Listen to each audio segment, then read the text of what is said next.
আমি এই জন্য দাড়ি রাখছি, আমার রাসূল দাড়ি রাখতেন। আমি এই জন্য টুপি মাথায় দিছি, আমার নবী মাথা মোবারকে টুপি মাথায় পরিধান করতেন। আমি এই জন্য জামা পাঞ্জাবি গায়ে দিয়ে তিনি আমার রাসূল সাল্লাল্লাহু আলাইহি ওয়াসাল্লাম জামা পরিধান করতেন। আমি এই জন্য লুঙ্গি পরি, আল্লাহ রাসূল সাল্লাল্লাহু আলাইহি ওয়াসাল্লাম মৃত্যু পর্যন্ত লুঙ্গি পরিধান করেছেন।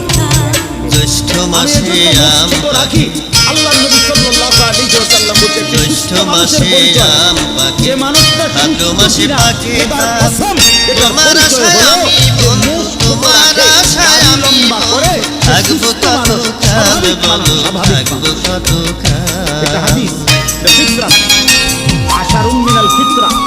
10টি জিনিস নবী বলছে মানুষের স্বভাবজাত অংশ, এর মধ্যে এই দুইটা একটা। নখ কাটা এটা একটা, যার নখ বড় সে অস্বাভাবিক মানুষ, প্রতিবন্ধী। যার মুখ বড় প্রতিবন্ধী।